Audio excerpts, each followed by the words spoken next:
आज मी बाहेरच कपडे धुणार आहे बघा। पावडर घेतली आहे, ब्रश घेतले, हा साबण घेतलाय आणि हे एवढे कपडे।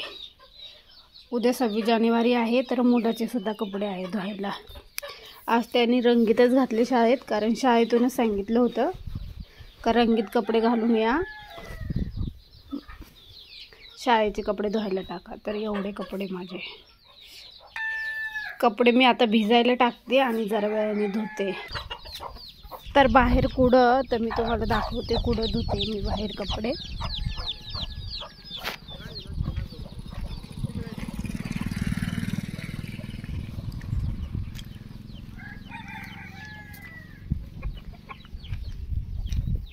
तर इथं जागा केली आम्ही, म्हणजे बघा ओटा बनवलाय, कारण आमच्या इथले काही लोक येतात कधी कधी, म्हणजे रोजच येतात कपडे धुवायला, पाणी घ्यायला, तर त्यांच्यासाठी। तर आम्ही फुकटचं पाणी लोकांना देतो, म्हणजे आमच्याकडे आहे म्हणून देतो। बाकी माझा नवरा म्हणतो दान पुण्य करायला पाहिजे, तर पाणी लोक इथं देत नाही, कारण सगळ्यांनी पैसे घेऊन बोरं मारलेत, पण आम्ही देतो, जाऊ दे म्हणून आम्ही लोकांसाठी इथं बांधले। कधी त्यांना म्हणजे काही असे गरीब आहे, एकदम गरीब, तर त्यांना बोर घ्यायला होत नाही, मग आमच्याकडून त्यांच्यासाठी फुकट पाणी। तर हा कोबा केला आहे, त्याला कमळ गोधडी धुवायची असेल ते सुद्धा धुवू शकता। तर ते येतात इकडे, बघा इकडे टाकी आहे, ही टाकी आम्ही भरतो, वरती मोटर पण आहे।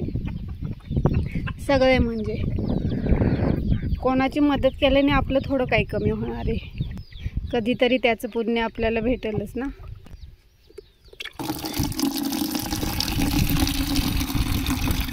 त्या टाकीला आम्ही नळ बसून घेतला, म्हणजे जास्त पाणी वगैरे वाया जायला नको।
कपडे मी आता भिजवलेत, जरा वेळाने येते कपडे धुते, तोपर्यंत दुसरं काम करते।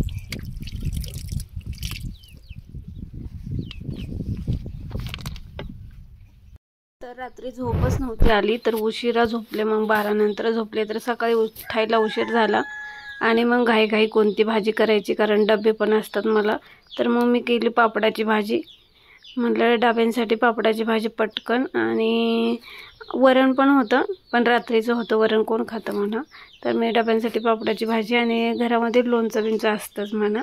तर ही पापडाची भाजी केली, आणि सकाळी उठून 10-15 चपात्या तरी करावंच लागतात मला. माझं ते रोजचंच काम आहे. तर ह्या एवढ्या चपात्या केल्या सकाळी, आणि आज खूप लेट झालं होतं, उठायचं मनसुद्धा नव्हतं करत. तर ही भाजी आणि ह्या चपात्या, तर असं असतं.